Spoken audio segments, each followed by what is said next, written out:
بالله من الشيطان الرجيم. بسم الله الرحمن الرحيم. ومن ظلم ممن كذب على الله وكذب بالصدق إذ جاء ليس في جهنم مثوى للكافرين والذي جاء بالصدق وصدق به أولئك هم المتقون لهم ما يشاءون عند ربهم ذلك جزاء المحسنين ليكفر الله عنهم أسوأ الذي عملوا ويجزيهم أجرهم بأحسن الذي كانوا يعملون أليس الله بكاف عبده ويخوفونك بالذين من دونه ومن يضلل الله فما له من هاد ومن يهد الله فما له من مضل أليس الله بعزيز ذي انتقام ولئن سألتهم من خلق السماوات والأرض ليقولن الله قل أفرأيتم ما تدعون من دون الله إن أرادني الله بضر هل هن كاشفات ضره أو أرادني برحمة هل هن ممسكات رحمتي قل حسبي الله عليه يتوكل المتوكلون قل يا قوم اعملوا على مكانتكم إني عامل فسوف تعلمون من يأتيه عذاب يخزيه ويحل عليه عذاب مقيم إنا أنزلنا عليك الكتاب للناس بالحق فمن اهتدى فلنفسه ومن ضل فإنما يضل عليها وما أنت عليهم بوكيل صدق الله العظيم.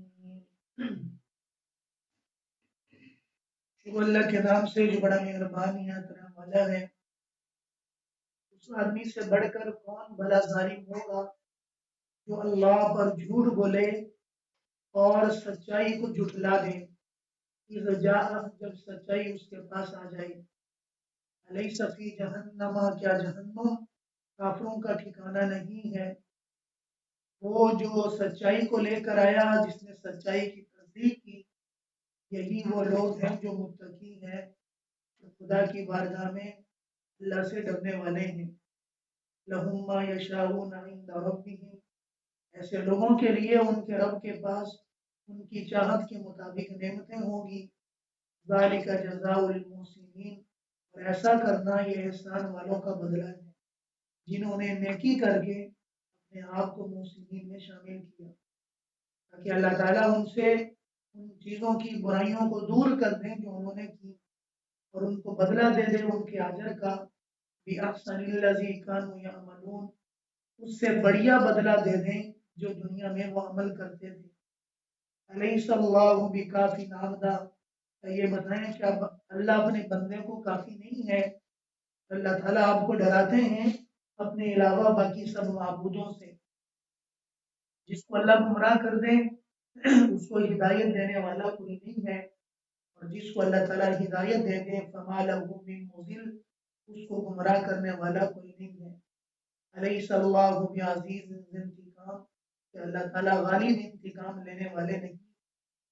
اگر آپ ان سے پوچھیں کہ آسمان زمین کو کس نے پیدا کیا وہ فوری کہیں گے اللہ نے پیدا کیا۔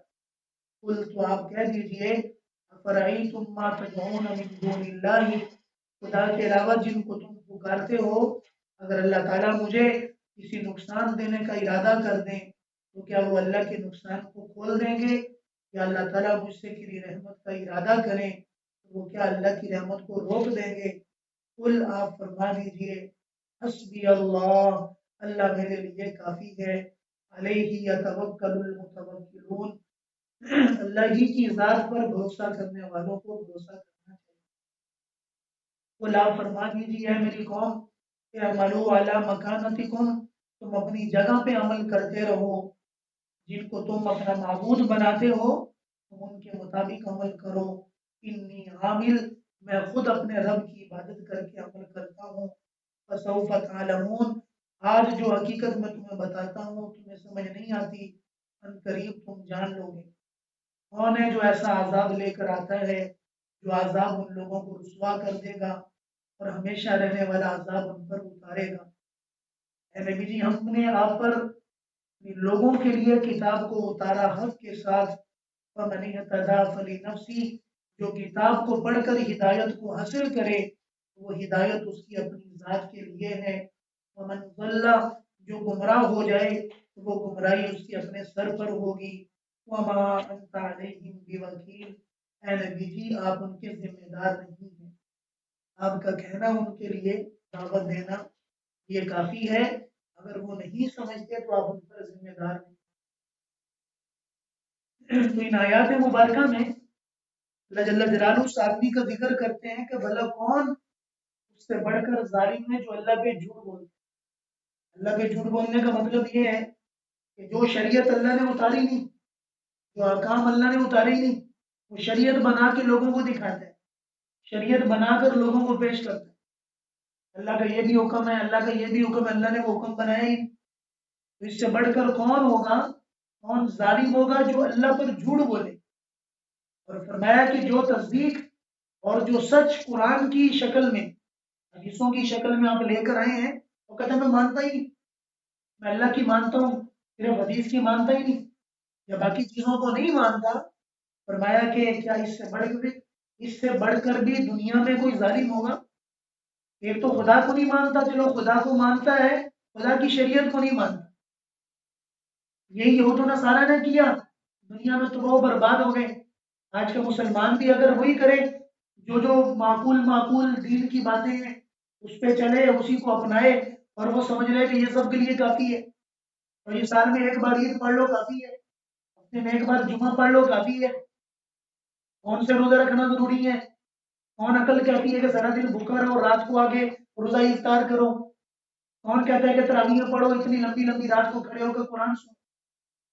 جس آدمی کو یہ اللہ کا دین، اللہ کی شریعت نہیں سمجھ آتی، فرمایا کہ اس آدمی سے بڑھ کر دنیا میں کوئی ظالم نہیں۔ ایک ہے چلتا نہیں ہے، دوسرا انکار بھی کرتا ہے، نہیں چل رہا، اپنی زندگی کے اندر عمل کوئی نہیں ہے، ہو سکتا ہے کہ اللہ توفیق دے دے، لیکن جو ہر درم بن جاتے ہیں کہ کرنا بھی نہیں اور پھر انکار بھی کرنا ہے، فرمایا کہ ایسے لوگوں کو اللہ پاک ہدایت سے دو چار نہیں کرتے، ایسے لوگوں کا ٹھکانہ جہنم ہے۔ الیس فی جہنم مثوی للکافرین، کیا کفر کرنے والوں کا ٹھکانہ جہنم کافی نہیں ہے؟ اللہ حضور سے بتا رہے ہیں کہ یہ آپ کی مجلس میں بیٹھ کر اپنی آنکھوں کے سامنے قرآن کو اترتا ہوا دیکھ کر ان کو سمجھ نہیں آ رہا، ان کے لیے جہنم کا ٹھکانہ کافی ہے، آپ ان سے پریشان نہ ہوں۔ آپ کے مد مقابل وہ لوگ، ان کے مد مقابل جنہوں نے دین کو سمجھا، ان کو پتہ نہیں ہے کہ دین کیا ہے، لیکن حضور اکرم صلی اللہ علیہ وسلم کی زبان سے سنا، کہنے لگے حق حق، اس کو زبان سے بھی سچ کہا، دل سے بھی سچ کہا۔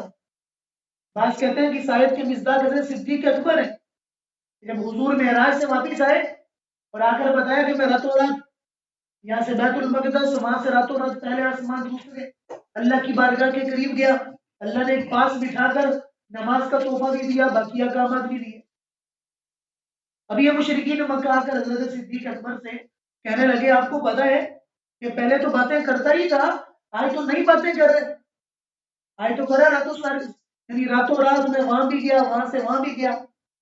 تو حضرت صدیق اکبر کہنے لگے کہ رب کعبہ کی قسم، اگر یہ بات محمد عربی صلی اللہ علیہ وسلم کہتے ہیں ھذا ایمانی، یہ میرا ایمان ہے کہ حضور نے سچ بولے، حضور ضرور بھی ضرور گئے، بیت المقدس بھی گئے، پہلے آسمان پر بھی گئے، اور بالکل اللہ کے قریب بیٹھ کر خدا کی شریعت کو لے کر آئے ہیں۔ وصدق بھی، جو سچ لے کر آیا، جس نے سچ کی تصدیق کی، اولئک هم المتقون، یہ لوگ ہیں حقیقی معنوں میں تقوی والے۔ یا تو بالخصوص حضرت صدیق اکبر کے لیے، یا بالعموم ہر اس انسان کے لیے، ہر اس ایمان والے کے لیے کہ جس کے دل کے اندر لا الہ الا اللہ کی اہمیت ہے، وہ اس آیت کا مزداد بن سکتا ہے کہ جب خدا کی بات سنی، ایک تو سچائی کے ساتھ تصدیق بھی کی، سچا بھی جانتا ہے، تصدیق بھی کرتا ہے، اور اس کے مطابق اپنی زندگی بھی ڈالتا ہے، تو اس آیت کا مزداد بنے گا والذی جاء بالصدق وصدق به۔ اس لیے بعض علماء اس آیت کو سامنے رکھ کر واپس کرتے ہیں کہ اگر کوئی آدمی ایمان والا ہے لیکن کسی معاملے کی وجہ سے جہنم میں چلا جائے گا، فرمایا کہ اس کی نیکیاں لوگوں کے معاملات کے اندر جب دے دی جائیں گی، اس کے سب اعمال دے دیے جائیں گے، لیکن اس کی ایک چیز کسی اور انسان کو نہیں دی جائے گی، اس انسان کے دل کا ایمان ہو، لا الہ الا اللہ کا ایمان نہیں دیا جائے گا۔ نماز کی عبادات چلی گئی، باقی سب عبادات چلی گئی، فرمایا کہ لا الہ الا اللہ جو دل کے ساتھ خدا کو مانا ہوگا، اللہ اس ایمان کو کبھی ضائع نہیں کرے۔ ایسا نہیں ہے کہ ایمان اسے چھین لیں، ہمیشہ کے لیے جہنم میں ڈال دیں گے، یہ نہیں ہے۔ جس نے دنیا میں خدا کو مانا ہے، لا الہ الا اللہ دل میں اتارا ہے، یہ ایمان اس کے دل میں سلامت رہے گا، اگرچہ کچھ وقت اپنی سزا بھگت کر ہمیشہ ہمیشہ کے لیے وہ ضرور جنت میں جائے گا، ایمان اس سے نہیں چھینا جائے گا۔ اس نے میرے عزیز دوستوں ایمان کی استقامت مطلب ہے ان الذین قالوا ربنا اللہ، کہ جو کہتے ہیں ہمارا رب اللہ ہے، پھر اس پہ ڈر جاتے ہیں، ولا یخافون لومۃ لائم، پھر وہ ملامت کرنے والوں کی ملامت کی پرواہ نہیں کرتے، لوگ ان کو برا کہیں پھر بھی نیکی کم کرتے، لوگ ان کے لیے کچھ بھی کہیں وہ اپنا ایمان سے پیچھے نہیں ہٹا کرتے، وہ اپنے ایمان پر باقی رہتے ہیں، اپنے اعمال پر باقی رہتے ہیں، اپنے اعمال میں کمزوری نہیں کرتے، سستی ہو جاتی ہے یہ ایک الگ بات ہے، لیکن اپنے ایمان کو چھوڑتے نہیں ہیں، اپنے اعمال کو چھوڑتے نہیں ہیں۔ اولئک هم المتقون، فرمایا کہ یہ لوگ خدا کے لیے حقیقی معنوں میں تقوی والے ہیں، حقیقی معنوں میں تقوی والے ہیں۔ ایسے لوگوں کے لیے جنت میں جو چاہیں گے ان کو وہاں پر ملے گا، اور فرمایا کہ یہ بدلہ ہوگا احسان کرنے والا۔ آگے بڑا ایک عجیب جملہ اللہ نے بولا ہے، اے میرے بندو تمہیں چیزوں کا ڈر لگتا ہے، فلاں لوگوں کا ڈر لگتا ہے، فلاں حالات کا ڈر لگتا ہے، الیس اللہ بکاف عبدا، کیا اللہ اپنے بندے کو کافی نہیں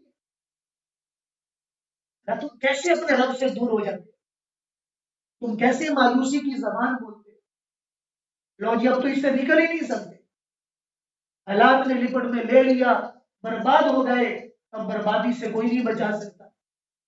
ارے اللہ کی بندو تمہیں کون نہیں بچا سکتا، تمہارا رب موجود ہے جو تمہارے ساتھ ہر وقت کھڑا ہے۔ حضور اکرم صلی اللہ علیہ وسلم کو مشرکین مکہ نے کہا اگر آپ نے ہمارے خداؤں کو برا بھلا کہنا نہیں چھوڑا تو آپ کے لیے حالات سازگار نہیں ہوں گے، پھر آپ دیکھیں گے کہ آپ کے ساتھ کیسی کیسی برائی کی جاتی ہے۔ حضور اکرم صلی اللہ علیہ وسلم اپنے لیے نہیں، اپنے صحابہ کی تکالیف کی وجہ سے پریشان، اللہ نے آیت اتاری الیس اللہ بکاف عبدا، کیا اللہ اپنے بندے کو کافی نہیں ہے؟ ارے حالات کی وجہ سے مرنے والے، مال کے اندر حالات آ گئے، تنگی آ گئی، زندگی سے مایوس ہو کے بیٹھ گئے،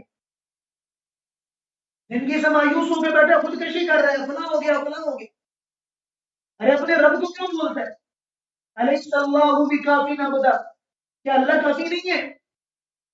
اپنے اللہ کو مشکل کشا تو سمجھ، اپنے اللہ کو حاجت روا تو سمجھ، اپنے اللہ کو روزی دینے والا تو سمجھ، اپنے اللہ کو حالات کا بنانے والا تو سمجھ. ایسی جگہ سے تجھے روزی دے گا لا یحتسب، جہاں گمان بھی کوئی نہیں. فَيَرْزُقُهُ مِنْ حَيْثُ لَا يَحْتَسِبُ، ایسی جگہ سے تیرے لیے روزی کا انتظام کرے گا جہاں سے تجھے پتا بھی کوئی نہیں ہے کہ یہ چیز میرے منہ میں کیسے آئی. اور ایسے کئی بار اللہ پاک مجھے آپ کو دکھا بھی چکے ہیں. ایسی جگہوں سے اللہ پاک مجھے آپ کو روزی دیتے ہیں، میرے آپ کے لیے حالات بناتے ہیں جہاں کوئی پتا بھی کوئی نہیں ہوتا کیسے روزی آئی کیسے چلی. اس لیے میرے عزیز دوستو، ایمان اور ایک مسلمان کا سب سے پہلا قیمتی ہیرا ہے. جس کے پاس لا الہ الا اللہ کا ہیرا ہوگا وہ کائنات کا دلہا ہے، اور وہ اس کے لیے نجات کے لیے کافی ہے. اس کے لیے جہنم سے نجات کے لیے لا الہ الا اللہ کافی ہے، خدا کی محبت کافی ہے. اس نے فرمایا کیا مسلمان تو کیوں گھبراتا ہے، حالات کے آنے سے کیوں گھبراتا ہے، پریشانیوں کے آنے سے کیوں گھبراتا ہے. جب بھی تجھ پر پریشانی آ جائے، مصیبت آ جائے، تکلیف آ جائے، فوری طور پر اپنے رب کو یاد کر. حضرت عبداللہ بن عباس رضی اللہ عنہ سفر میں جا رہے ہیں تو کسی نے آ کر بتایا کہ حضور کی فلاں زوجہ محترمہ کا انتقال ہو گیا. حضرت میمونہ تھی، حضرت سودا تھی. فوری طور پر سواری سے اترے اور فوری طور پر نفل پڑھ کے نماز میں شروع ہو گئے. 2 رکعت نماز پڑھی اور ہاتھ اٹھا کر دعا کی. نماز کے بعد کسی نے پوچھا کہ حضرت اپنے آپ کو خبر دی، آپ فوری طور پر نماز میں شروع ہو گئے. اور میں نے حضور سے سنا تھا جب کبھی تجھ پر حالات آ جائیں، جب کبھی پریشانیاں آ جائیں، جب کبھی تو حالات سے دو چار ہو جائے، تیری عزت سے کھیلا جائے، تیرے مال سے کھیلا جائے، تجھے تکالیف حالات چاروں طرف سے گھیر لیں، نماز میں مشغول ہو جانا. نماز تیرے لیے نجات کے لیے کافی ہے. بھلا اس سے بڑھ کر کون سا حادثہ آئے گا، اس سے بڑھ کر کون سی مصیبت آئے گی کہ آج حضور کی زوجہ محترمہ دنیا سے چلی گئی. ان کی وجہ سے جو خیریں جو دنیا میں آتی تھی آج وہ خیریں آنا بند ہو. کہ جب کبھی حضور کو تکلیف پہنچتی، مصیبت آتی، حالات آتے، حضور دائیں بائیں دیکھنے کے بجائے فوری طور پر نماز کے اندر کھڑے ہو جاتے. میرے عزیز دوستو، آج پوری امت کے حالات اللہ نماز سے دور کریں گے. ہمیں یہ یقین سمجھ کے نماز پڑھیں. ساری دنیا کے جس وبا میں ہم لڑ رہے ہیں اللہ نماز کی برکت سے دور کر دیں گے. ہم نماز پڑھ کے دعا تو کریں، نماز پڑھ کے اپنے لیے پوری امت کے لیے اللہ سے مانگے تو صحیح، اے ہمارے مولا تو اس وبا کو ختم کر دے، کیونکہ آپ کی طاقت میں ہے، آپ کر سکتے ہیں. آپ کی طاقت سب سے غالب ہے، آپ کی طاقت سب سے بڑھ کر ہے. جہاں پر ساری دنیا کی طاقتیں ختم ہوتی ہیں وہاں سے آپ کی طاقت شروع ہوتی ہے. اے رب ذوالجلال ساری امت کو حالات سے نکال دے. اسے فرمایا کبھی اپنے مولا کو بھول کر حالات سے پریشان نہ ہو. باقی ایک 2 وقت کی روزی نہیں ملتی ہے، روٹی نہیں ملی ہے تو پھر کیا. ہمارے نبی بھی تو 3 4 دن بھوکے رہے، اپنے پیٹ کے اوپر پتھر بھی باندھے ہیں لیکن اپنے رب سے مایوس نہیں ہوئے. ایک یہودی کا قرضہ دینا ہے، یہودی نے حضور کو باتیں کہی. حضرت بلال رضی اللہ تعالیٰ عنہ نے حضور سے کہا یا رسول اللہ وہ بہت زیادہ ذلیل کر رہا ہے اور مجھے کل جو ہے وہ سب کے سامنے ذلیل کرے گا، ہمارے پاس تو کچھ ہے ہی نہیں دینے کے لیے، ہم نے اس کا قرضہ بھی دینا ہے، آپ مجھے کچھ دن روپوش ہونے کی اجازت دے دیجیے، میں کہیں چھپ جاتا ہوں، کہیں چلا جاتا ہوں تاکہ نظر نہیں آؤں گا، مطالبہ نہیں کرے گا. تو حضور نے فرمایا کہ ٹھیک ہے چلے جاؤ. ابھی تک اپنا سامان باندھ کے جا ہی رہے تھے، فوری طور پر حضور نے حضرت بلال کو بھجوایا کہ جاؤ بلا کر لے آؤ. فرمایا کہ جب مسجد نبوی کے اندر آیا تو دیکھا کہ ایک اونٹ کھڑا ہوا ہے جس کے اوپر اتنا سامان لگا ہوا ہے، جس کے اندر درم دنانیر بھی ہیں، سامان بھی ہے، اور وہ سامنے مسجد نبوی کے قریب کھڑا ہوا ہے. فرمایا کہ جاؤ اپنے قرضے کا انتظام بھی کر دو، اللہ نے تمہارا میرا انتظام کر دیا. میرے عزیز دوستوں حالات سے کیوں کرنا، حالات آ گیا یہ ہو جائے گا وہ ہو جائے گا، حالات کی بے چینیاں، فلاں چیز کی بے چینی، اپنی زندگی کی روانی تبدیل کر دیتی ہیں. نماز پڑھنا بھول جاتے ہیں، اللہ اللہ کرنا بھول جاتے ہیں، عبادات کرنا بھول جاتے ہیں.